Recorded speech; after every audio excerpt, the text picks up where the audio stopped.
Assalamualaikum warahmatullahi wabarakatuh. Bismillahirrahmanirrahim. Alhamdulillahi rabbil alamin.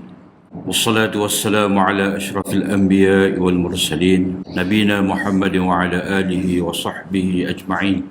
Allahumma 'allimna ma yanfa'una wanfa'na bima 'allamtana. Allahumma faqihna fid din wa 'allimna at-ta'wil wa zidna 'ilman ya rabbal alamin. Rabbi shrah li sadri wa yassir li amri wahlul 'uqdatam min lisani yafqahu qawli. Subhanaka la ilma lana illa ma 'allamtana innaka antal alimul hakim. Wala haula wala quwata illa billah. Kita sambung tajuk masalah muhallil Qasiyat 118 lah. Iaitu ringkasnya Cina buta. Yani orang yang menghalalkan untuk suami lama setelah mana suami lama itu menceraikan isterinya sebanyak 3 kali. Firman Allah Subhanahu wa taala, a'udzubillahi minasyaitonir rajim, fa in talaqaha fala tahillu lahu min ba'du hatta tankiha zawjan ghayrah. Fa in talaqaha fala junaha alayhima an yataraja'a in dhanna an yuqima hududallah wa tilka hududullah yubayyinuha liqaumin ya'lamun. Sekiranya dia, yakni suami itu menceraikan isterinya, yakni setelah daripada berlalu 2 talak. Berlalu 2 talak ni seperti yang telah kita baca dalam ayat yang terdahulu, at-talaqu marratan imsakum bima'ruf atau tasrihum bi ihsan. Kita baca sebelum daripada ni. Jadi setelah daripada seorang suami itu menceraikan isterinya 2 kali, jadi berbaki padanya itu talak yang ketiga lah. Dan kalau talak yang ketiga tu kemudian lepas daripada 2 talak tersebut dia memberikan talak yang ketiga, fala tahillu lahu min ba'du hatta tankiha zawjan ghairah, sehinggalah isterinya itu berkahwin dengan suami yang lain bukan dirinya. Fa in talaqaha, sekiranya suami itu menceraikannya maka tidak menjadi kesalahan kepada mereka berdua untuk kembali rujuk sekiranya mereka berdua itu yakin dapat melaksanakan, menjaga hudud Allah, sempadan Allah, hukum-hukum Allah. Dan itulah hukum-hukum Allah yang Allah SWT menjelaskan kepada kaum yang mahu mengetahui.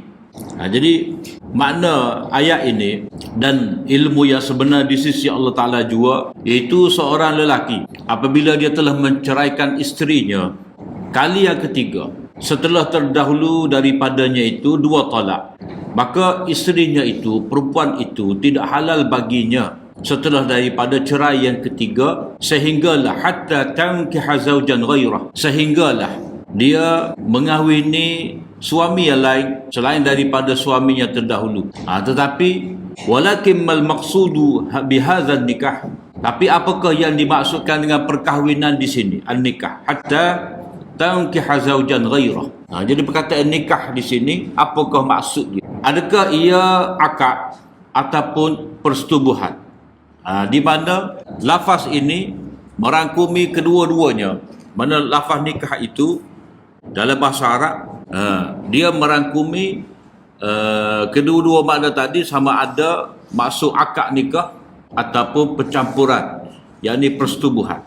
Jadi ini kalau kita baca dalam kitabun nikah, maksudnya akad perkahwinan lah, ataupun keseluruhan hubungan antara lelaki dan perempuan yang dikatakan sebagai kahwin itu. Kitabun nikah maknanya kitab perkahwinan. Jadi perkahwin itu sama ada akad nikah, akad perkahwinan ataupun persetubuhan yang merupakan maksud daripada akad perkahwinan itu. Jadi dalam perkara ni, dalam Al-Quran dan dalam hadis, perkataan nikah itu digunakan dengan kedua-dua makna. Dengan kedua-dua makna, akad nikah pun boleh, persetubuhan tu pun boleh juga. Tapi dalam ayat ini, apakah dimaksudkan dengan semata-mata akad nikah ataupun lepas daripada akad nikah tu mesti berlaku persetubuhan, barulah dikira perkahwinan yang dapat mengembalikan semula perempuan itu kepada suaminya yang terdahulu. Jadi ini dia panggil lafaz lafaz mustarak. Lafaz mustarak. Jadi perkahwin nikah itu dia memberi maksud ada dua. Satu semata-mata akad. Aku kahwinkan engkau dengan sekian-sekian. Itu panggil nikah. Dalam bahasa Arab juga, nikah tu dengan mana percampuran. Sebab orang Arab kata, tanah kahatil asjar.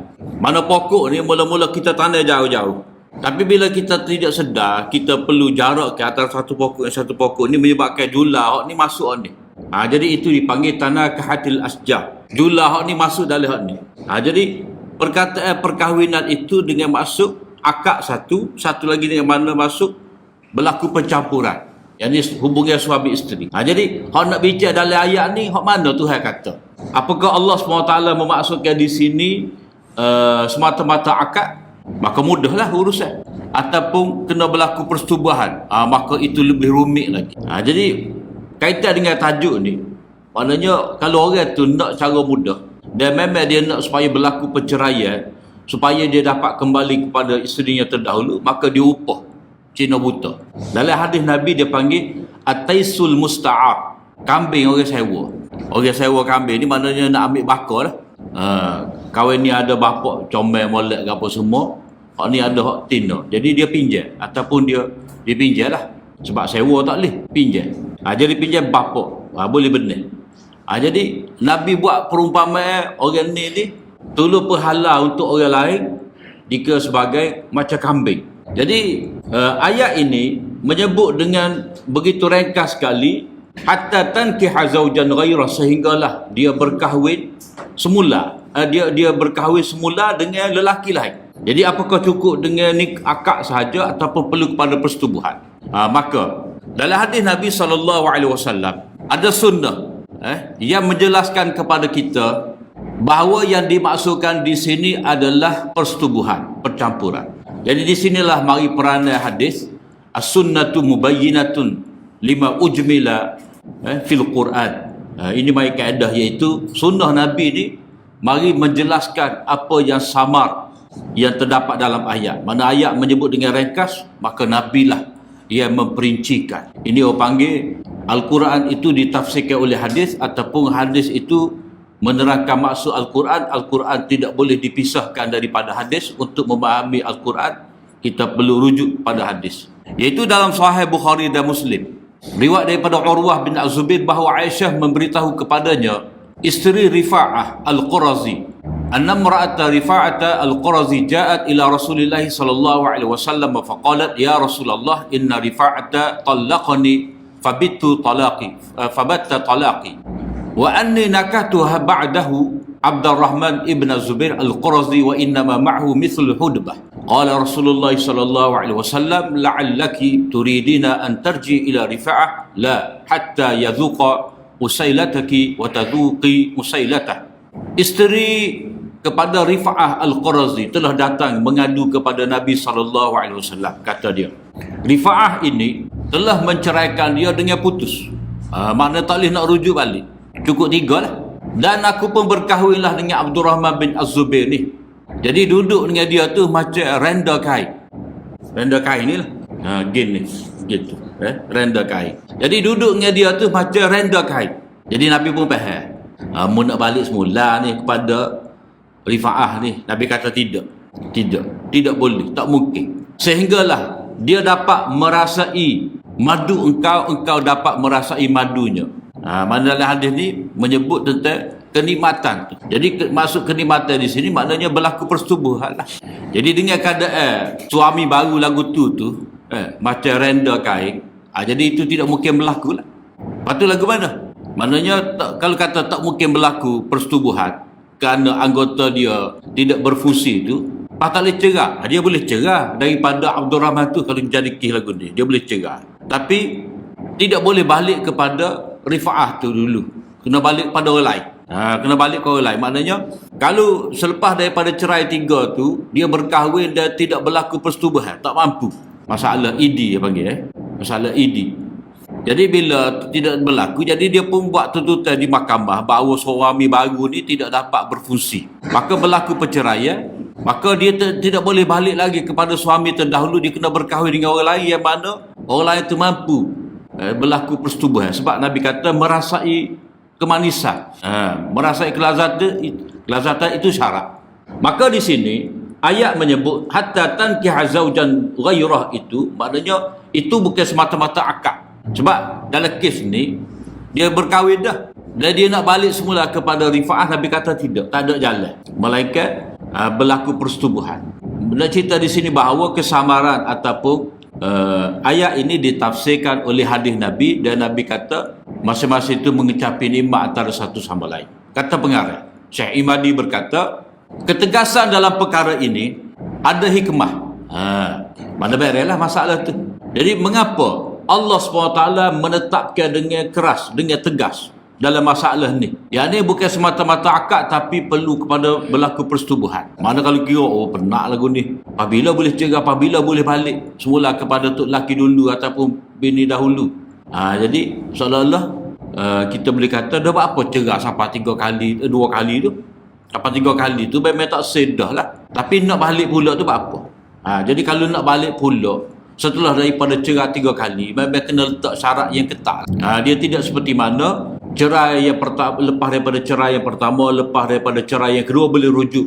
Dalam ayat yang kita baca bawah ni, at-talaqu marratan. Talak tu setakat 2 kali hak boleh rujuk. Setakat 2 kali itu boleh rujuk, tetapi kalau sudah kali ketiga tak boleh rujuk dah. Jadi hikmah di sini supaya manusia ni menahan diri, menjaga daripada sewenang-wenangnya menjatuhkan talak. Mana tak boleh kalau tak ada maksud, tak ada tujuan. Janganlah disebabkan perkara yang remeh, benda remeh ya, nak menyebabkan berlaku perceraian. Ataupun atas tanggapan, maknanya dengan rasa sedap hati, boleh rujuk bila-bila masa saja. Jadi benda tu syariat tidak akan benarkan. Jadi bila diketahui bahawa bila lepas isteri, kita lepaskan isteri, kemudian kita nak ambil balik, lepas ambil balik ni ada hak. Quran kata ada hak. Maknanya Islam di sini mendidik supaya kita ni jaga wanita dengan sebaik-baiknya. Walaupun kuasa talak itu ada pada suami, tapi hanya 2 kali sahaja. Jadi pada kali yang ketiga tu tidak halal dah isteri kepada suami, sehinggalah wanita tadi berkahwin dengan lelaki lain serta disetubuhi. Sebab Nabi kata hatta yazuqa usailataki. Jadi naknya di sini bila seseorang itu menceraikan isterinya sampai kepada 3 kali, maknanya itu nekat lah. Maknanya kira-kiranya dia tidak akan balik semula tu. Tapi kalau balik semula tu, itulah yang menjadi masalah. Maka dengan sebab itulah syariat menetapkan hukum yang syiddah, yang tegas.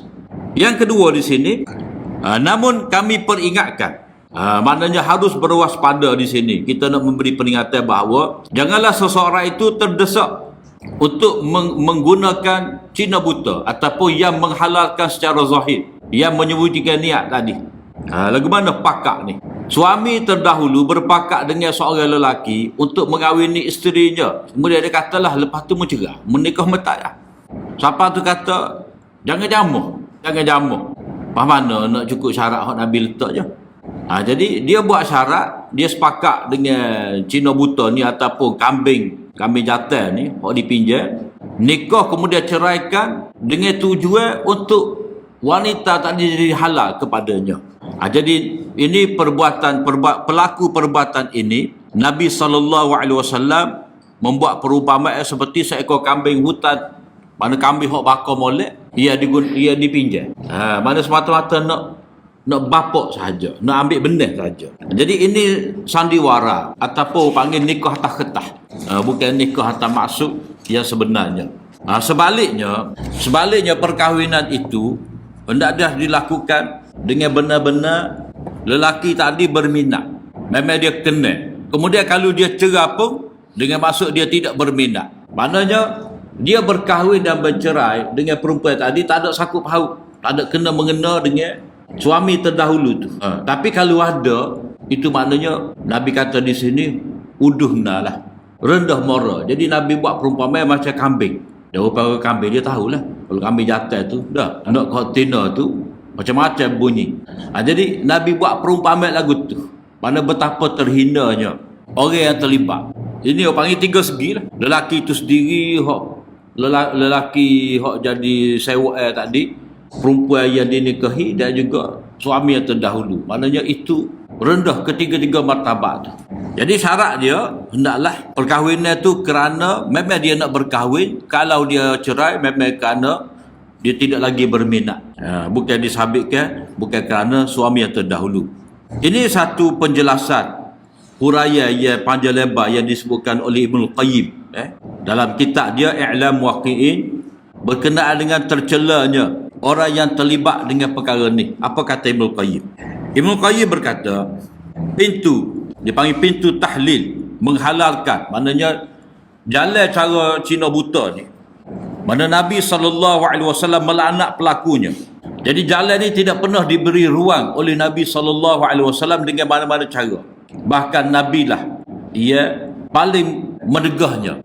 Mana tak ada ruang untuk siapa-siapa buat lagu ni. Sebab Nabi kata ni tak boleh sama sekali. Maknanya Nabi nak tutup benda ni. Di samping Nabi kata macam kambing yang dipinjam. Bahkan Sayyidina Umar mengancam untuk merejam orang buat perbuatan ni. Jadi hukuman rejam ni dikira lagu mana hukuman rejam ni? Atas rasa apa? Sebab hukuman rejam ni di penzina yang telah berkahwin. Hukuman rejam lah. Jadi seolah-olah di sini bila Sayyidina Umar memberi ancaman orang ni akan direjam, mana perbuatan ni adalah perbuatan zina hakikatnya. Sebab apa?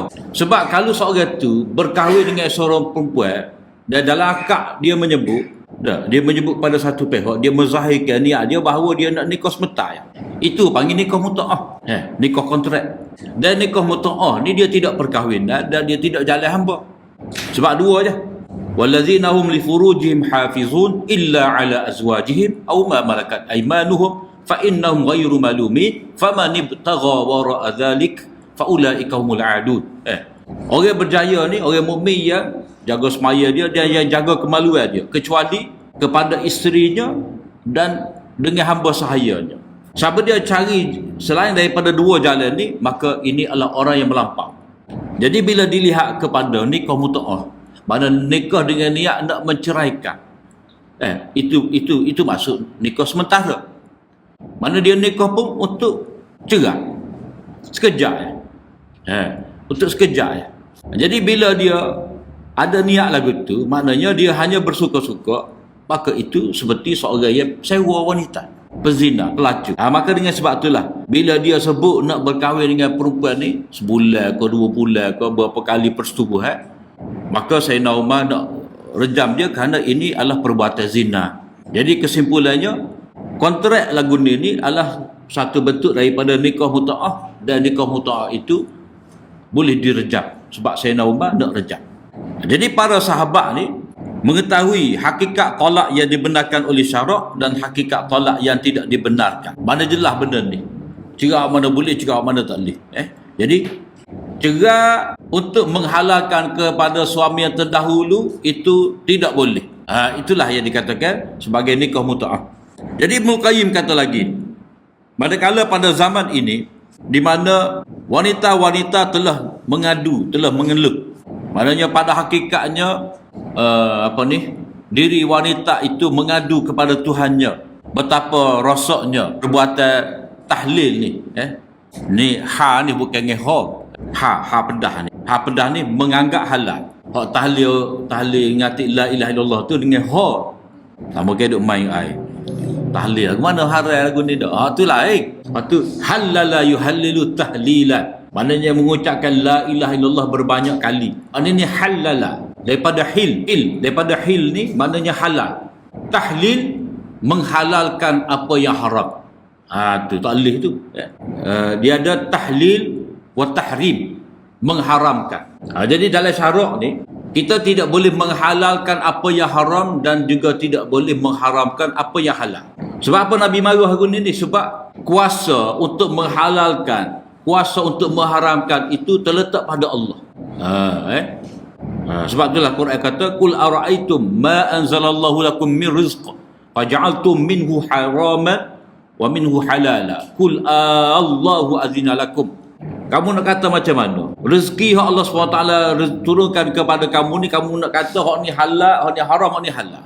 Siapa dia izinkan kepada kamu? Maknanya kuasa untuk menentukan halal dan haram terletak di tangan Allah SWT, dan ini sebahagian daripada akidah. Maka dengan sebab itulah orang yang menghalalkan isterinya yang dikawininya itu untuk kepada suami terdahulu dikira sebagai orang yang muhallil, orang yang menghalalkan, dan orang ni mendapat laknat Allah SWT. Begitu juga suami yang terdahulu.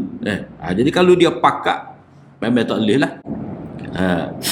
Jadi amat tercela perbuatan yang dilakukan oleh orang yang menghalalkan perkara ni.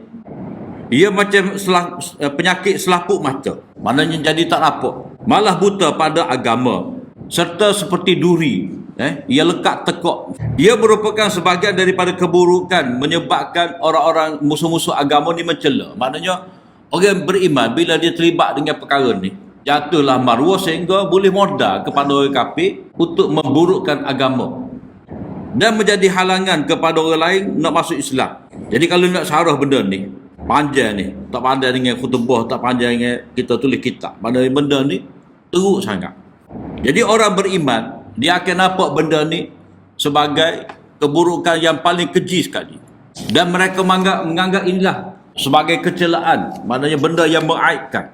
Jadi amalan ini maknanya menghalalkan untuk suami yang terdahulu ini telah menterbalikkan lambang agama, maknanya sepadan agama tu jadi berubah dan cuba mengubah nama Islam itu. Jadi amalan menghalalkan untuk suami terdahulu ni, Nabi SAW panggil sebagai kambing jantan yang pinjaman ini telah menajiskan wanita tadi. Jadi sedangkan dia ni mendakwa telah menyucikan wanita itu untuk suami pertama. Mana dia anggap dia dapat menghalalkan, sebenarnya dia lebih mengaibkan wanita. Tapi pelik dia kata, apakah kesucian apakah yang nak ditawarkan oleh muhallil ini, mana kambing jantan yang dilaknat ni? Kenapa dia nak dapat memberi pertolongan kepada wanita tadi? Apakah kebaikan yang diperolehi oleh wanita tersebut serta bekas suaminya melalui perbuatan yang hina ini? Jadi adakah patut kita ni, apakah patut kamu ni melihat bekas suami atau wali menunggu di luar pintu sementara kambing jantan yang dilaknat itu sedang melucutkan pakaiannya? Itu dia buat gambar lah. Jadi tak patut. Muka duk tunggu ni. Tak, maknanya ini zaman Ibnul Qayyim ni pernah berlaku lagu ni. Win nikah, dulu waktu duk tunggu. Nak pastikan benar-benar berlaku persetubuhan supaya dapat dikembalikan semula kepada suami terdahulu. Jadi ringkas kata Ibnul Qayyim kata ni, sung itu tu oli dia pun. Tanggung belaka. Mana tanggung belaka ni maknanya tanggung lah. Tanggung bahasa Kelantan ke apa tanggung? Bahasa standard. Tanggung itu tua kita kata. Tanggung itu oli sendiri. Maknanya mana sabar buat kerja lagu ni. Maknanya upah orang semata-mata untuk menghalalkan kepada suami yang terdahulu, maknanya hina di sini. Sedangkan perkahwinan ni asas dia adalah untuk memelihara maruah diri, membina masyarakat, itu asas dia. Tapi hanya untuk nak menghalalkan kepada suami yang terdahulu, mana terhina sekali. Wahal sedangkan wanita itu dikahwini, biasanya orang berkahwin dengan wanita ni, Nabi kata tungkahul mar'a li arba', biasanya maknanya siapa-siapa pun kalau dia berkahwin dengan wanita tak lari daripada 4 perkara. Lima liha wali hasabiha wali jamaliha wali diniha. Pak Nabi. Biasanya wanita dikahwini kerana 4. Jadi kalau orang ni berkahwin dengan wanita untuk suami terdahulu, maknanya dia lari daripada hak Nabi sebut ni. Jadi hak Nabi sebut tungkahul mar'ah li arba', maknanya Nabi nak menggambarkan perkahwinan dalam mana-mana bangsa, dalam mana-mana masyarakat, dalam mana-mana agama tak lagi daripada 4 perkara ni. Barulah perkahwinan itu murni. Jadi walaupun dia tidak agama Islam, tapi dia akan jaga, dia tidak lagi daripada 4 perkara ni. Nak dapat harta, nak dapat keturunan, kerana pangkat, kerana agama. Dia tengok orang ni keturunan boleh pun nikah. Walaupun berbeza agama. Maknanya hak ni diakui sebagai, dia panggil umur musallamah, benda yang diterima dalam masyarakat. Nikah dengan tujuan lagu ni, masyarakat boleh terima. Tapi kalau nikah untuk suami terdahulu, kemudian cerai, ke mana hak ni tak ada agama pun terima. Mana hina benar. Hina benar. Apa tu buat hukum lagu ni? Nak jaga perempuan tadi lah, supaya perempuan ni dia terjadi macam bola. Mu sepak, aku kutik, mu sepak, aku kutik. Tidak lagu tu. Jadi dia hanya berkahwin dan bersetubuh hanya untuk segera bercerai. Sedangkan Allah SWT telah menetapkan maksud daripada perkahwinan ni untuk dapat ketenangan. Litaskunu ilaiha. Wa min ayatihi an khalaqalakum min anfusikum azwajan litaskunu ilaiha wa ja'ala bainakum mawaddatan wa rahmah. 3 Tuhan sebut daripada maksud perkahwinan. Di antara kudrat Allah SWT, dia ciptakan untuk kamu ni pasangan kamu daripada jenis kamu supaya kamu dapat ketenangan. Dia jadikan di antara kamu ni mawaddah, maknanya kasih sayang antara suami isteri. Maknanya pada peringkat individu, litaskunu ilaiha, suami jadi tenang. Tenang. Tak adalah hak dia using, hak dia mikir macam-macam tu. Begitu juga pada peringkat isteri, dia tenang juga. Kemudian ada mawaddah, maknanya suami sayang pada isteri, isteri sayang pada suami. Sebab kalau tak ada apa-apa kaitan, dia tak sayang pun. Tapi oleh kerana ni tu lelaki dia, ni bini dia, demam kau, sakit kau, gapo kau, dah letih pun masuk juga untuk lelaki. Untuk lelaki ni pula letih setara mana pun, demam setara mana pun, mari juga kerja. Sebab saya nafkah bagi anak bini ni. Jadi ada mawaddah, sayang. Dia ada rahmah. Jadi ada rahmah ni, ulama kata ada anak. Jadi kasih sayang antara suami isteri ni, dia akan pergi kepada natijah seterusnya, iaitu dapat anak, maka masing-masing itu merahmati anak. Jadi perkara ni, 3 perkara ni tidak ada pada tahlil ini, nikah Cina buta ni. Jadi Ibnu Qayyim menyebut lagi, tengoklah kepada kami jantan ni, adakah dia ada bahagia daripada maksud perkahwinan ni? Oh, tak ada. Adakah dia sebenarnya terasing daripada hikmah dan maksud kemaslahatan akad ni? Tak ada. Apakah dia mengambil wanita yang tipu musibah ini sebagai isteri yang sah? Apakah benar-benar dia bertanggungjawab? Tidak. Maknanya dia kawan nikah dengan dia untuk lelaki dia ya. Tak ya. Jadi tak ada maruah, tidak tercapai matlamat perkahwinan. Kemudian tanya pula kepada bini ni pula, adakah dia redha, dia sanggup menerima orang itu tadi sebagai suami yang boleh menjadi tempat pergantungan kalau dia terpa kesusahan? Jadi untuk lelaki lagu ni boleh harap kau kena tunggu ni 3 kali suci pula baru boleh nikah dengan lelaki dulu, lama juga. Tanya pula orang cerdik, betul ke ni si fulan ni berkahwin dengan si fulan ni dengan cara nikah yang sah pada syarat, yang mana tidak melibatkan perkara yang haram, tidak berkait dengan perkara yang keji. Kemudian fikir balik, bagaimana dia boleh dianggap sama seperti kami jantan. Jadi bila Nabi buat perumpamaan yang buruk ni, maka itu amat tercela lah. Sebab Nabi katalah, orang yang ambil semula al-a'id ila hibatihi, orang yang ambil semula pemberian dia macam orang yang ambil telan mutah dia. Mana tak ada siapa sanggup. Kita kata buru siku je, kita kata Cina buta je, tapi Nabi sebut kambing jantan. Jadi istilah yang Nabi guna tu jadi menggambarkan buruk perbuatan tersebut. Tapi kita apa guna Cina buta? Jadi ada perkauman tu. Tak, dia kena cari istilah lain. DBP kena fikir istilah lain pula. Tapi ni adalah kaedahnya, maknanya kih dulu ni. Kih dulu. Sebab berlaku benda ni, ia panggil Cina buta tu, mungkin pada ketika tu dia upah seorang Cina hak buta. Silah dia. Sebab itulah ada lagu ni. Nikah dia, Imam Malik kata tidak sah, Imam Syafi'i kata tidak sah. Kalau ikut nikah tu sah dan dia kena teruskan perkahwinan, dia tak boleh cerai. Ada nikah dah. Jadi nikah dengan niat cerai tu tak boleh. Tapi bila berlaku lagu ni, niat dia kena tengok keadaan lah. Masa dia nikah tu memang dia niat nak cerai, atau antara dia dengan Allah Ta'ala. Tapi kalau dia telah buat perjanjian dengan suami terdahulu, memang tak sah. Dan kalau dia nikah pun, dia kena teruskan dan dia kena batalkan perjanjian tersebut. Kalau yang macam ni macam cerai kalau kita patut lagi dia nak nikah munafik, sah kan dengan kita tu? Sah lah, boleh laknat. Sah boleh laknat. Mana sah lah ni?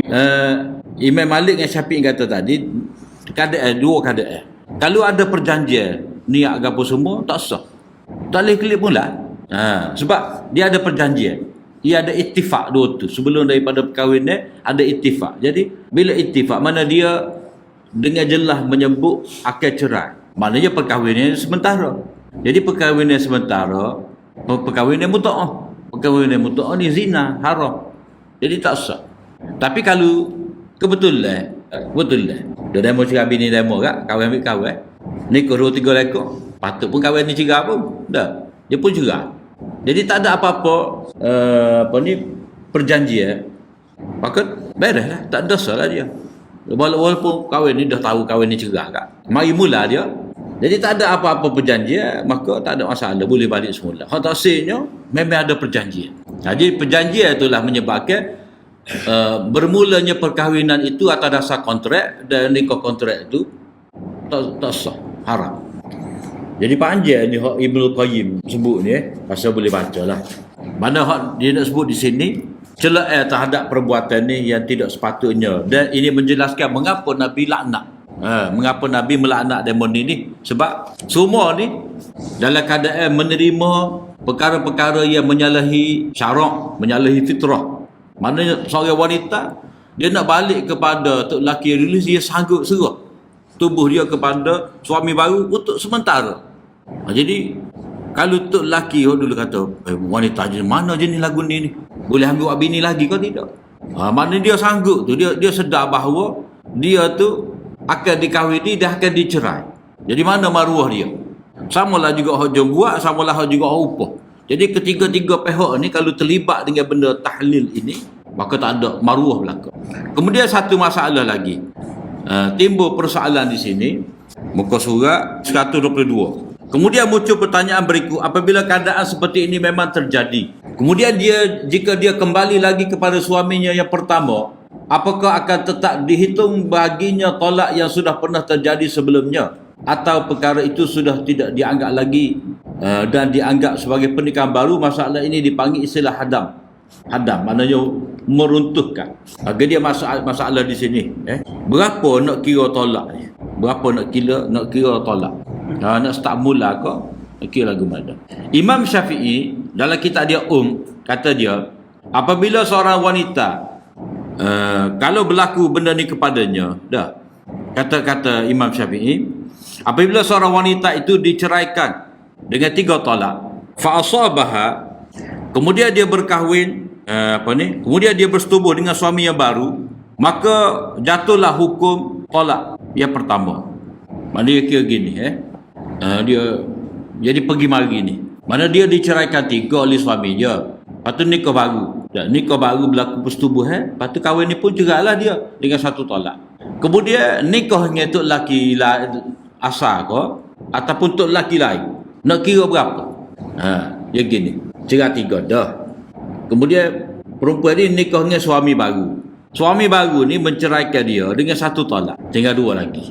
Lepas tu bila habis dah, bini dia ni berkahwin dengan tok lelaki dulu. Tok lelaki dulu tu boleh jumlah 3 mula lah.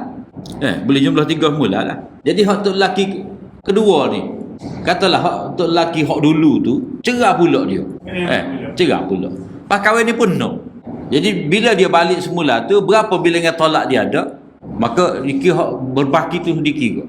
Maknanya kalau dia cerai sah, ada 2 lagi. Kalau dia wi 2 dah, ada sah lagi. Kalau dia wi 3 lalu, wi 3 dah, kalau nak balik semula kan kena cari hak yang lain pula. Ya, tu 3 kalau dapat 3 kali tu. Bicara minggu lalu kan. Jadi kalau kalau dia hak dalam mahkamah tempat kita jatuh. Jadi 3. Tapi kalau mahkamah di Mesir, di luar negara tu dia kira aku cerai 3 tu maknanya betul-betul cerai. Dia sama macam dia kata anti-tolik 3. Waktu tu dibilasa je. Dibilasa. Sebab dia kira yang kedua tu menegaskan yang pertama, begitu juga yang ketiga tu menegaskan yang pertama. Jadi kira sah. Anti-tolik. Jadi dia panggil tolak 3 dalam satu majlis ni. Mazhab jumhur kata jatuh 3. Aku cerai kau 3, dah jumhur kata jatuh 3. Tapi dalam fatwa Ibn Taymiyah dan berdasar kepada ulama dulu, jatuh sah je. Sebab dia kira tolak yang bid'i, tolak yang bid'ah menyalahi syarak, dia tidak sah melainkan sah je. Jadi hak tu dia kena pakai mengikut undang-undang setempat lah. Urus kawasan tu. Dia tu hakim lah, akan nilai balik. Tu hakim dapat kepastian. Masa sebut tu lagu mana? Sekadar nak suruh dia sedar ke bahawa memang kita cerah sungguh. Bukan olok-olok. Jadi kata dia, maka terhapuslah hukum talak yang pertama, maka suami pertamanya telah menceraikan dengan talak 3 itu berhak menikahi isterinya semula. sekiranya suami baru yang telah menyetubuhinya itu menceraikannya atau meninggal dunia. Jadi dia boleh klik balik lah.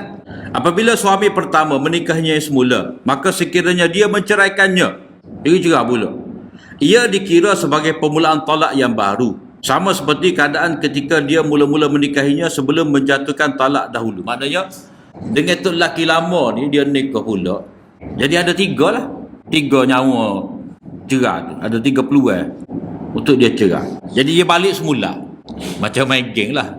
Bila mati tu dah, bila start main boleh nyawa 3 mula, boleh hidup mula. Tapi masalahnya wanita itu tidak haram baginya sehinggalah dia menceraikan sebanyak 3 kali. Maknanya dia tak boleh balik lah. Kalau telah cerai 3 kali, selagi tak cerai 3 kali, dia boleh balik lagi. Sekiranya dia melakukannya, maknanya menjatuhkan talak 3 lagi, maka wanita itu kembali haram baginya dalam semua keadaan sehinggalah dia disetubuhi oleh suami yang lain. Dan begitulah seterusnya setiap kali berlaku proses talak 3 suaminya, wanita itu haram sehingga dia disetubuhi oleh suami yang lain. Jadi hak cerai 3 ni berapa kali tak tahu berlaku pada dia. Ini andaian pekoh lah, andaian pekoh. Maknanya ayatnya bilangan 3 tu akan kelik semula setelah mana dia berkahwin selepas daripada suami terdahulu menceraikannya. Boleh 3 tu semula. Jadi Imam Syafi'i ulang 3 kali ni, maknanya tak, ini andaian lah. Kata ada kok. Ni kita bahas kalau berlaku, kalau. Maknanya kita kena cadar lah dia punya apa ni jawapan. Kalau berlaku apa-apa, lagu ni solusinya. Maknanya cerai 3 dah, nikah dengan orang lain. Dah, lepas tu cerai, nikah dengan orang lain pula, 3 pula. Lepas tu sekali lagi 3, sekali lagi 3. Jadi tetap ada seumur tu, bukan kata habis dah 3 dulu tu. Dah, ada lagi. Namun apakah hukumnya sekiranya wanita tersebut diceraikan dengan talak 1 atau talak 2 sebelum mencapai talak 3? Kemudian dia berkahwin dengan lelaki lain, lalu diceraikan oleh suami baru itu dan kembali semula kepada suami pertama. Adakah dia kembali kepada baki kiraan talak yang terdahulu ataupun talak yang terdahulu itu terhapus? Hadam. Seperti dalam kes talak 3 di atas. Jadi Imam Syafi'i ada jawapan di sini. Sekiranya suami menceraikannya dengan talak 1 atau 2, kemudian dia berkahwin dengan suami lain dan disetubuhi, kemudian dia berpisah, mana talak bain, mana suami yang kedua tu tak rujuk dalam tempoh iddah, lalu suami pertama menikahinya semula selepas pada itu, maka kedudukan wanita itu di sisi suaminya adalah berdasarkan baki kiraan talaknya yang terdahulu. Jadi kalau katalah perempuan tadi lepas dia cerai dengan suami yang kedua dengan talak 1, kemudian dia nikah yang lain, kemudian hak lelaki tadi cerai 1 ni nikah balik, jadi talak hak ada pada dia tu ada khilaf, sama ada tinggal 2 lagi ke ataupun terhapus sebab bini dia tadi berkahwin dengan orang lain. Ada khilaf. Ada khilaf. Jadi rekah daripada perbincangan ni, mana Nabi SAW mengutuk keras perbuatan ni, ada laknat. Yang kedua, Nabi membuat perumpamaan sebagai kambing jantan pinjaman, dan Sayyidina Umar gugur untuk merejam. Maknanya perbuatan ini tercela kerana menyalahi maksud tujuan perkahwinan untuk ketenangan, mawaddah dan rahmah, dan ini menggambarkan buruknya akhlak pihak-pihak yang terlibat. Tak kira lah suami terdahulu ke, suami baru ke, ataupun perempuan itu sendiri. Jadi rendah akhlak belakang. Jadi masalah tadi kemah balik dah. Imam Syafi'i berkata, kalau 2 pihak tadi muhallil dengan muhallalalahu tu, maknanya tok laki baru dengan tok laki lama ni berpakat supaya bercerai, maka itu adalah nikah mut'ah batil, tak sah daripada awal lagi. Sekiranya dia tidak mensyaratkan, mana 2 ni tak berpakat, cuma tok laki tu niat dalam hati dia tak ayat siapa-siapa, kau bini dia pun dia tak ayat, antara dia dengan Allah Ta'ala je, dia kata dia nak cerai. Jadi Imam Syafi'i ada 2 pendapat. Pendapat pertama, pendapat qadim ni serupa dengan mazhab Malik, maknanya tak leh. Pendapat dia dalam mazhab baru menyamai pendapat Abu Hanifah, iaitu nikah tu sah. Nikah tu sah. Hak dia niat dalam hati tu, itu dia dengan Allah Ta'ala. Hak tak lehnya dia berpakat, buat perjanjian tak leh. Itu dia nikah mut'ah. Tapi kalau dalam hati dia, antara dia dengan Allah Ta'ala, ada 2 pendapat. Pendapat lama tak sah, seperti mana mazhab Malik. Pendapat kedua sah, seperti mana mazhab Syafi'i, mazhab Abu Hanifah. Dia kira benda dalam hati, antara dia dengan Allah Ta'ala. Tapi tetap dosa lah. berkahwin dengan niat nak menceraikan dalam hati tu. Dia balik pada situ. Maknanya kalau seorang itu berniat dalam dia berkahwin dengan seorang wanita, tak payah siapa-siapa pun, dalam hati dia saja niat nak cerai, itu berdosa. Sah. Dia kira main. Dia kira berdosa selagi dia tidak memberitahu kepada mana-mana pihak. Kalau dia memberitahu kepada mana-mana pihak, tak sah daripada awal lagi. Kemudian tajuk berikut ni, merujuk dengan cara yang baik. Mana kalau seorang lelaki itu dia berkahwin, ada masalah lain pula lah. Mana kalau dia cerai, dia menceraikan isteri dia, dalam tempoh iddah ada dua pilihan kepadanya. Sama ada dia nak terus bercerai, maka dia lepas dengan baik, ataupun dia ambil semula, rujuk balik, jaga dengan baik. Imsakum bima'ruf atau tasrihum bi ihsan, dan tidak boleh memudaratkan, membahayakan antara satu sama lain. Allah SWT berfirman, wa idza talaqtumun nisaa fabalaghna ajalahunna faamsikuhunna bima'ruf aw sarrihuhunna bima'ruf wa la tumsikuhunna diraran lita'tadu wa man yaf'al dhalika faqad zalama nafsahu wa la tattakhidhu ayatillahi huzwa wadhkuru ni'matallahi 'alaykum wa ma anzala 'alaykum minal kitabi wal hikmati ya'izukum bih wattaqullaha wa'lamu annallaha bikulli syai'in 'alim. Apabila kamu mentalakkan, menceraikan isteri-isteri kamu, lalu mereka mendekati masa akhir iddahnya, dekat nak habis, maka ada peluang untuk kamu rujuk tu, maka rujuklah dengan cara yang baik, ma'ruf, cara baik, cara yang diakui, atau ceraikanlah mereka dengan cara yang baik juga. Lepas dengan molek, dan ataupun ambil pegang semula dengan cara yang baik. Mana dengan jaga hak dia lah, nafkah makan minum dia, tempat tidur dia, tempat tinggal dia, pakaian dia, layanan baik, layanan baik ni maknanya menggauli dia, senyum, memenuhi kehendak dia, itu layanan baik. Sebab sini ni ada dua kali, sini mula sekali sini berita cerai kan, ayat ini. Kemudian selepas tu kata cerai pula dengan cara yang baru.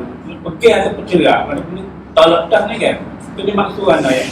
Dia terjemuh tu mendekati, lalu mendekati. Apabila kamu tak isi kamu, lalu mereka mendekati akhir ada mana? Dekat nak habis. Kan? Ataupun cerai pula ayat ni, ceraikan dengan cara baru. Maknanya mungkin lepas tu kau ni kawan. Mana tak balik, tak rujuk dah. Tak saya rujuk. Tak saya rujuk tu dia cerai. Mana lepas lah. Jadi tolak ni maksudnya, satu, ucapan suami kepada isteri, aku ceraikan engkau. Sebagai ucapan satu lagi, maknanya dia lepas. Maknanya bila dia ceraikan tadi, dah, dia tak rujuk balik habis iddah, maka automatik terputus. Automatik terputus. Itu maksud di sini. Mana ginilah, dia cerai bini dia. Bila dia cerai bini dia, dalam tempoh iddah tadi, dia boleh dua keadaan, pilihan pada dia dua. Sama ada nak balik semula rujuk, ataupun dia lepas tu dia tak rujuk dah, pakai gigi gitu. Tapi kalau dia cerai lagi selagi, boleh, tapi dosa. Pada habis ni ayat pula. Maknanya, tapi kita tak boleh pakai dengan makna tu di sini. Bukan suruh cerai sekali lagi dah. Maknanya membiarkan iddah tu habis. Begitu. Habis tamat. Pemain bola lah. Habis masa. Sebab gol tak sih. Sebab gol lawan tak sih. Tapi tak ui gol lawan masuk, tapi nak sepak bola tu keluar macam biar lambat. Habis masuknya gitu. Jadi kalau dia dalam tempoh dia telah menceraikan isteri dia, dia cerai sekali lagi, satu hukumnya berdosa. Berdosa kerana ini tolak bid'i juga, sebab menceraikan dalam dalam iddah. Yang kedua, hukum dia tempoh iddah dia tidak akan bertambah dengan sebab cerai yang kedua. Dia kekal mana 3 bulan. Dia kekal dengan hak pertama tadi. Maknanya 3 kali suci. 3 kali suci. Maknanya dia cerai bini dia, kemudian iddah sekali suci, 2 kali suci, 3 kali suci. Dah. Tiba-tiba pada dalam di awal suci yang ketiga tu dia cerai sekali lagi. Maka tetap dikira tempoh lama. Maknanya dia tu ada tempoh untuk rujuk sikit. Kan 2 kali dia kira. Jadi 2 kali. Dia tidak bilang, dia tak bilang hak baru dah. Dia tak bilang hak baru. Kalau bilang hak baru ni maknanya start semula. Mana 3 kali suci pula? Tidak. Dia pakai hak lama. Sebab cerai dalam cerai dah. Maka bermula iddah. Dalam iddah tu cerai lagi. Sekali lagi. Dia tidak akan memberi tempoh yang panjang hak baru. Dia pakai tempoh hak pertama tadi. Sebab apa? Sebab syarat buat lagu ni untuk elak daripada tempoh iddah tu panjang. Dalam keadaan ni siapa nikah yang dizalimi, siapakah yang dapat peluang, hak mana dapat manfaat, hak mana dapat mudarat, maka diutamakan nak jaga hak dapat mudarat. Yang ni isteri tu nanya, dia kena tunggu pula. Jadi syarat sekat lalu. Jadi kalau cerai lagu tu hak dia ni tak apalah, ada 2 orang bini katalah contoh. Ataupun dia boleh nikah dengan orang lain, tapi hak perempuan ni nanya.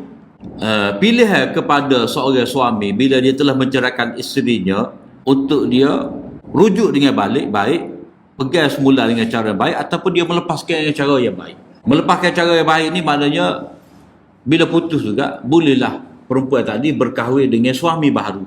Wala tumsikuhunna diraran lita'tadu, dan janganlah kamu merujuk mereka untuk tujuan memberi mudarat. Mana orang jahiliah dulu, dia saja nak gantung bini dia. Rupanya gantung tak ada tali ni. Dia cerai bini dia, dekat nak habis hadah, dia pun rujuk balik. Duduklah metah. Dah lah 2-3 minggu, 2-3 bulan, lepas dia cerai pula. Maka start hadah baru. Lepas tu, bila nak habis hadah, dia pun rujuk semula. Lagu itulah sama. Dia tu menjadi suami isteri kepada suami tadi dalam keadaan dizalimi, dan dia pun juga tidak dilepaskan untuk dia dapat berkahwin dengan suami baru. Ni nanya. Maka dengan sebab itulah syarat kata at-talaqu marratan. Talak tu setakat 2 je. Lepas tu kena beringat. Jadi bila talak itu pada kali yang ketiga, maknanya itu satu, kita kata, kemerdekaan lah bagi isteri tadi untuk dia selamat daripada cengkaman suami yang zalim tadi. Kerana wa may yaf'al zalika, sesiapa yang berbuat demikian berarti dia telah menzalimi diri dia. Maknanya dia dengan sebab perbuatan tadi dia menyebabkan ditimpa oleh hukum Allah. Mana dia telah menzalimi diri dia, maksudnya dia mendedahkan diri dia kepada hukum Allah. Dia menzalimi diri sendiri. Maknanya Allah Ta'ala murka, dan Allah Ta'ala akan jatuhkan hukuman ke atasnya. Wala tattakhidhu ayatillahi huzwa. Janganlah kamu jadikan ayat-ayat Allah Ta'ala ni yang mengandungi hukum ni sebagai barang mainan. Yang buat main. Ni peraturan ni. Peraturan Allah. Dan ingatlah nikmat Allah. Ingatlah nikmat Allah ni maknanya Allah Ta'ala mengahwinkan kamu dengan wanita. Itu satu nikmat.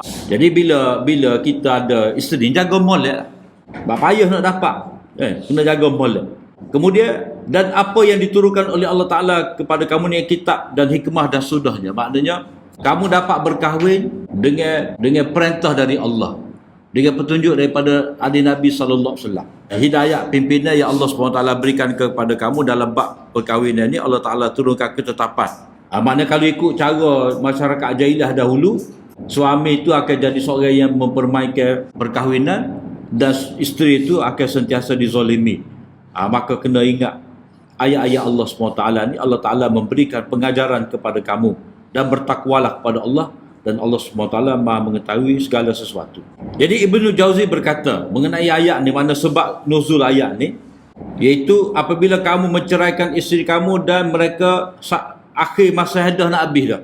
Ibnu Abbas berkata, dulu ada orang mentolak isterinya, kemudian dia merujuk kembali sebelum sampai masa idahnya habis. Lalu setelah itu dia mentolaknya kembali. Dengan cara ini dia sengaja ingin membuat sesuatu yang mudarat dan menghalang isterinya itu supaya tidak berkahwin dengan lelaki lain. Maka turunlah ayat ni. Mana ayat ni nak membaiki masyarakat yang rosak. Dalam istilah Imam Waliullah dia panggil islahu tadbiril manzil. Maknanya nak memperbaiki aturan rumah tangga. Kalau lagu ni dia tak jadi rumah tangga ni. Yang dimaksudkan dengan ajal di sini ialah masa iddah. Sedangkan makna buluh, makna sampai adalah dekat masa akhir iddah itu sebelum sampai benar-benar akhir. Mana nak habis lala. Jadi ada ulama kata ni lepas daripada habis iddah. So tafsiran. Ataupun satu tafsiran lagi, dekat nak habis iddah tu.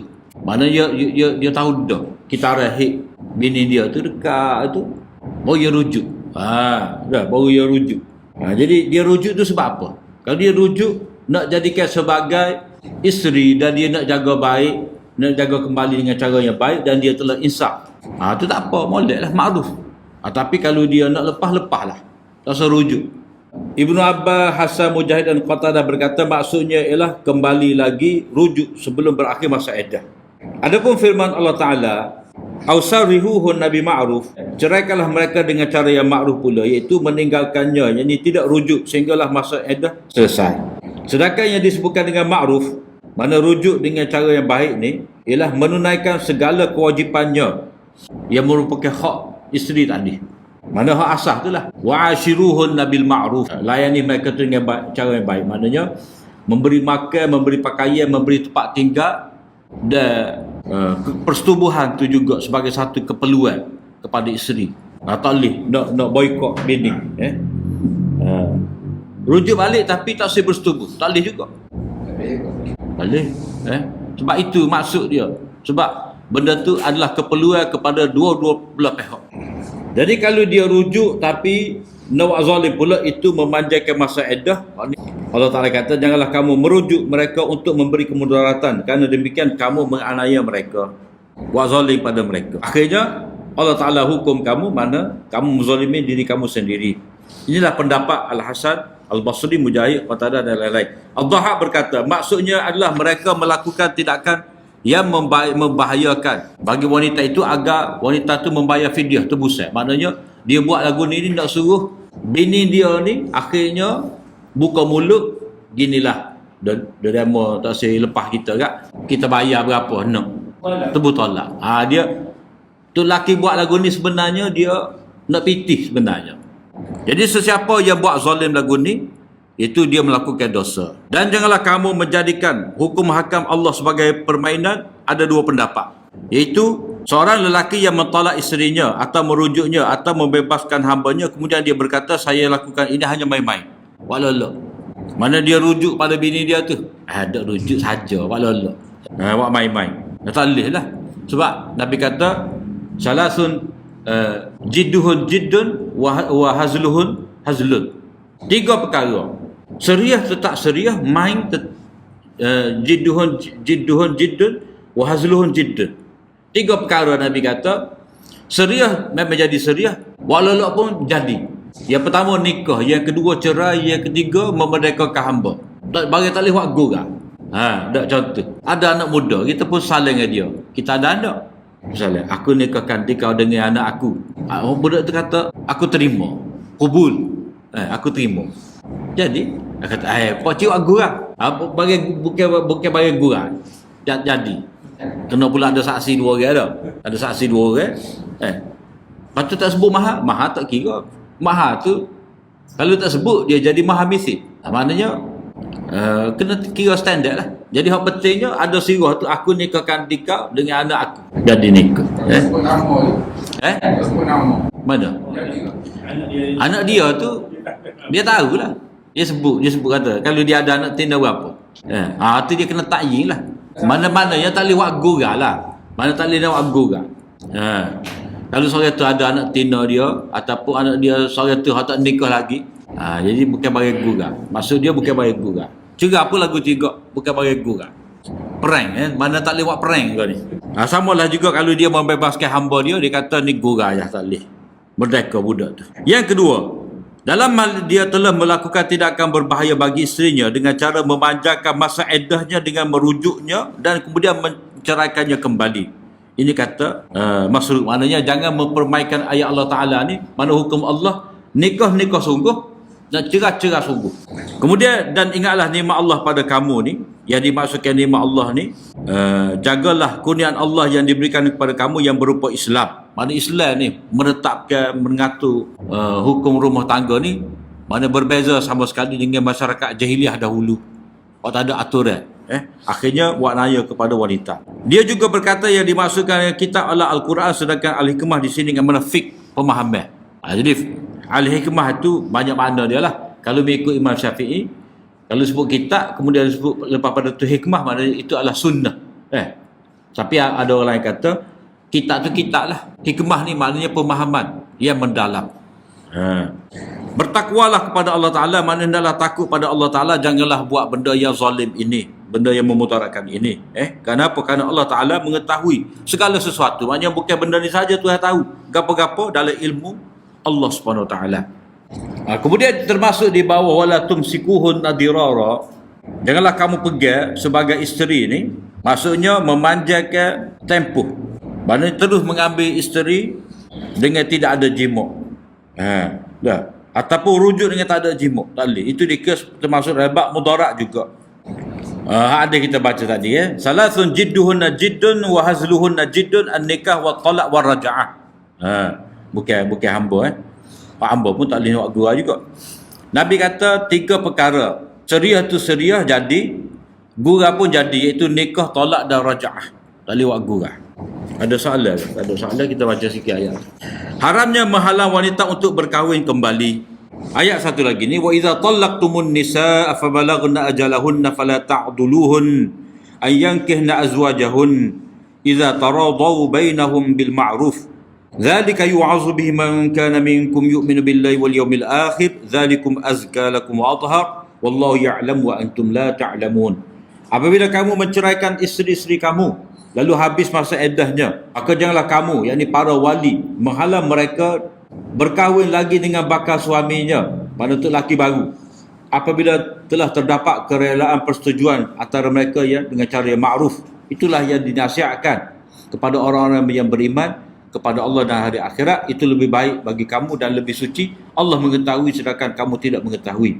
Jadi Imam Bukhari dalam kitab sahihnya daripada Hasan, dia berkata bahawa ayat ini, Ma'qil bin Yasar berkata, ia turun berkenaan dengan dirinya, iaitu saya mengahwinkan adik perempuan saya dengan seorang lelaki lalu dia menceraikannya. Jadi masalah di sini, wali mengahwinkan perempuan. Mana perempuan tidak boleh mengahwinkan dirinya sendiri. Sebab Ma'qil kata, ditulis Ma'qal tak Ma'qil, saya mengahwinkan adik saya. Maknanya dia berhak untuk mengahwinkan adik dia. Mana kalau tak ada bapa, jadi wali hak asalnya bapa. Tiba-tiba lelaki tadi menceraikannya. Kemudian bila masa iddahnya habis, dia datang kembali untuk meminangnya. Maka aku katakan kepadanya, aku telah mengahwinkan kamu dan aku telah jadikan adik aku ni sebagai kasur. Maknanya untuk apa ni? Untuk hamparan kamulah. Maknanya untuk kamu bersama dengannya. Maknanya jadi tilam kamulah. Mana kamu boleh menyetubuhinya, gitulah. Jadi halal lah pada kamu tu. Dan kamu, aku jadikan seorang yang terhormat di kalangan kami, tapi kamu menceraikannya. Lepas tu kamu nak mari pindah pula. Dia kata tidak, tak ada jalan. La wallahi, kamu tidak boleh kembali kepadanya selama-lamanya. Wa kana rajulan la ba'sa bi, tapi budak ni juru, cukup baik. Sedangkan adik saya pun nak balik semula. Maknanya dia mesia-siakan waktu rujuk. Tiba-tiba habis iddah, barulah dia nak nikah semula. Jadi nak nikah semula kena pindah lah. Jadi sebagai tu wali dia marah lah. Tapi ayat ni kata jangan halal. Wala ta'duluhun. Jangan halal. Mana kalau kedua-dua pihak tadi, walaupun lepas daripada habis iddah nak rujuk, maka biarkanlah. Sebab itu kemaslahatan mereka berdua. Bukan kemaslahatan wali. Wali ni cuma dia meluluskan. Jadi dia tidak boleh menzalimi. Walaupun kuasa di tangan wali, tapi dia tidak boleh menzalimi. Maka ayat ini menurunkan janganlah kamu para wali fala ta'dhuluhun ayyankihna azwajahun. Janganlah kamu menghalang mereka itu untuk mereka berkahwin lagi. Maka saya katakan, wahai Rasulullah, saat ini juga perkara itu saya akan lakukan. Sa'fa'alu ya Rasulullah al-an sa'fa'alu al-an af'alu ya Rasulullah. Jadi bila turun ayat ni, lapor Rasulullah, lalu aku nak kahwin ke balik mereka berdua tu. Jadi ayat ini jumhur ulama mengatakan ayat ini dan ayat lain sebagai dalil adanya wali dalam perkahwinan wanita. Dia kata harus tu maknanya mesti tak payah bubuh, harus tu dalil wajibnya. Dalil wajibnya ada wali dalam perkahwinan seorang wanita. Ini kerana Allah SWT menyebut wali tidak boleh menghalang. Ini menunjukkan bahawa dia memiliki hak perwalian dalam berkahwin. Maknanya dia berhak untuk mengahwinkan anak dia ataupun adiknya. Kerana jika tidak, maka sebutannya di sini tidak ada apa-apa makna dan sama sekali dia tidak berhak untuk menghalang. Ini adalah salah satu pendapat yang paling jelas tentang perwalian dalam nikah.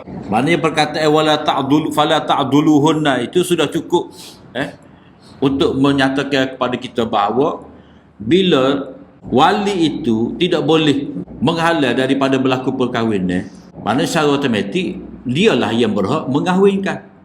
Mana demo dua ni nak nikah, tak boleh sekat. Tak boleh sekat. Jadi kalau dia tak boleh sekat daripada mereka berdua ni berkahwin, maknanya dia berhak untuk mengahwinkan. Jadi tak boleh pada dia tu untuk sekat, maknanya dia hendaklah mengahwinkan. Mana ada perintah. Bila mereka berdua setuju, maka mereka mengahwinkan. Samalah juga kita kata, bila calon kepada anak kita ni orang sekufu, sama tarah, kemudian mereka berdua nak berkahwin, wali tak sah. Bila dia tak sah dalam keadaan sekufu tadi, hakim boleh pakai wali hakim. Kena pakai wali hakim. Sebab hak tadi tu maknanya wali tadi macam tidak cerdik, tak ada alasan untuk dia. Sebab apa? Sebab dua-dua ni tak ada sebab pada syarat, pada uruf untuk tidak berkahwin. Mereka berdua nak berkahwin, tiba-tiba dihalal oleh wali. Bila wali tu halal dalam keadaan dia tidak ada sebab, maka dia tidak layak menjadi wali, maka hakim, pakai wali hakim. Jadi kadang-kadang tak perlu pergi ahli tani tu, sebab boleh mohon lalu sini. Sebab tak ada alasan. Tak ada alasan kepada kedua ibu bapa, kepada wali tu untuk sekat, sebab sama-sama sekufu. Sebab itulah ada orang setengah tu dia tak pergi alisi dia pergi nikah gua musai. Dia kata baru pergi nikah gua musai. Sebab dia kira jarak musafir dah. Jadi kalau nikah lundan ni gagal. Kira dekat rumah kata baru. Jadi dia pergi nikah gua musai. Jadi situ berlaku safar. Bila berlaku safar, dia boleh balik pada hak biasa ni lah. Maknanya bila wali tak ada di tempat tu, maka pakai hakim. Jadi hakim tu ada di Gua Musa, pakai Atuk Qadi Gua Musa. Jadi tak perlu pergi buat berdopah. Itu dalam kes wali tidak ada alasan mengapa dia tidak membenarkan anak dia berkahwin dengan lelaki yang sekufu. Ni bukan masalah buat lari anak orang ni. Tu tak ayak. Jika dia akan panggil lah ibu bapa tu sebab apa? Berlainan politik ke dah. Ada bala kiki dulu bala dah. Tak sebes saya tengok ni dah. Padahal dua anak dia baik. Itulah solusi. Ni kena beza antara buat lari anak orang. Mana setengah lelaki tak berani nak ayak ke bakal mertua dia tu. Nak nikah dengan anak dia, dia buat lari alisi. Waktu cerita lah hak ni. Wali hilang kelayakan kerana dia tidak alasan mengapa dia menghalang perkahwinan anak dia dengan seorang lelaki. Jadi dia pun berani akad ke mahkamah. Mahkamah panggil lelaki tadi, wali tadi, dan alasan itu tidak dapat diterima oleh mahkamah, maka mahkamah boleh mewalikan budak tadi. Jadi untuk elok daripada gagal apa, dia suruh budak tadi pergi bermusafir ke Gua Musa. Jadi kalau pergi Ganu, masalah lain pula. Jadi hak ni negeri sama, sebab kita enakmen undang-undang negeri-negeri ni berbeza. Jadi kalau pergi nikah Malaysia, dia kena sama, kena bayar sebab nikah tanpa keizinan wali. Ini kalau ada kes lah. Pendapat yang mengatakan perlu adanya wali, firman Allah SWT banyak ni. Wala tunkihul musyrikina hatta yu'minu. Janganlah kamu mengahwinkan orang-orang musyrik itu, yakni dengan anak-anak kamu, sehinggalah mereka beriman. Maknanya ini adalah perintah kepada wali. Jadi ayat ni kita telah baca dah dulu, yakni tidak boleh berlaku perkahwinan lain agama. Perkahwinan lintas agama tak boleh. Kemudian fankihuhun nabi izni ahlihinna. Dalam surah An-Nisa, fankihuhun nabi izni ahlihinna, dan kahwinilah wanita-wanita itu dengan izin wali-walinya. Jadi Allah SWT tidak tujukan perintah supaya berkahwin ni melainkan kepada lelaki. Kalau kepada perempuan, maka Tuhan akan sebut, maknanya wali itu berhak mengahwinkan anak-anak perempuan, ibu tak boleh. Kemudian wa ankihul ayama minkum, dan kahwinilah wanita-wanita yang tidak bersuami di antara kamu ni. Mana biarlah mereka tu ada tu lelaki. Hak perempuan ada biar dia ada suami, hak lelaki biar dia ada isteri. Kemudian dalam cerita Syekh Kabir kepada Nabi Musa ni, dalam surah Qasas, hak Nabi Musa pergi ke Madian tu, orang Syekh tu waktu kata dia tulis Nabi Syuaib, tapi kita duk bahas-bahas tidak Nabi Syuaib. Sebab jarak Nabi Syuaib dengan Nabi Musa tu jauh. Sebab Quran kata Quran tidak menamakan itu Nabi Syuaib. Kalau Nabi Syuaib tentu Tuhan akan menamakan, sebab tak ada masalah untuk tidak menyebutkan nama dia, sebab ini adalah akhlak yang terpuji. Jadi mestilah kalau Allah Ta'ala nak suruh kita ikut Nabi ni, cerita ni cerita yang terpuji. Kalau Allah Ta'ala nak suruh kita ikut Nabi ni, tentu Allah Ta'ala akan namakan itu Nabi. Tapi Allah Ta'ala tidak sebut nama siapa-siapa, maka ia kekal bukan sebagai Nabi. Tapi dalam kitab asal dia tak tulis Nabi Syuaib. Dalam terjemahan ni, hak asal ni dia kata wa kadzalika qaulu syaikhil kabir li Musa. Kata orang tua yang soleh tu, inni uridu an unkihaka ihdabnatayya hatain. Aku nak mengahwinkan kamu ni dengan salah satu daripada dua orang anak perempuan aku ni. Maknanya aku nak mengahwinkan, maknanya kuasa aku untuk mengahwinkan salah seorang daripada anak aku ni kepada kamu. Jadi ayat ini jelas menunjukkan bahawa wali tu mesti ada. Kemudian ni hadis yang menunjukkan wali tu kena ada. Lepas pada ni ada pula bahagian hujah mereka yang membenarkan berkahwin tanpa wali. Ni ada mazhab juga, dia ada perincian dia. Ni kena sambung. Kahwin macam kahwin Cina buta tu, dia guna melakukan kalau tidak keluar macam ada perbezaan pendapat, tapi jumhurnya tak syarat. Syarat dia persetubuhan yang menyebabkan mandi junub. Sebab dia kata Usailah ni sedikit madu. Maknanya kalau persetubuhan tu sekadar masuk itu pun sudah dikira nikmat dah. Jadi tak perlu keluar mandi. Sekadar dipanggil taghyibul hasyafah. Lepas takut. Jadi apa-apa ia menyebabkan qadar yang menyebabkan mandi junub itu sudah memadai. Ada pendapat suruh keluar mandi, tapi pendapat tu pendapat tak amal dia lah. Itu pendapat jumhur. Jika Cina buta dan kira tak sah, tak berlaku pun. Dia yang ada. Jangan pegang je. Tak pegang buat. Nak pegang apa ni? Nak berlaku persetubuhan kan kalau tak boleh pegang. Dan hak perempuan pun memang tak akan serah diri pada muka mari dengan wudu kan. Jadi muka buta tak nampak. Tapi istilah lebih dari apa hal di mana pernikahan itu tak jadi macam muta'ah lah. Jadi muta'ah lah. Jadi dosa, lepas tu tidak dapat menghalalkan juga. Hak Ibnu Qayyim kata, hak Nabi kata teruk benar tu, maknanya sanggup ke nak suruh diri kepada lelaki yang bukan nak mengahwini dengan ikhlas. Sanggup ke tidak? Mana kalau dia sanggup, mana tak ada peribadi. Waktu kata tanggung tu, tanggung berlaku. Ngetuk lelaki dulu, ngetuk lelaki baru dengan bini tu. Tanggung berlaku. Mana tak sepatutnya. Orang capu belakang. Mungkin dia tak wali. Wallahu a'lam wa akhir da'wana.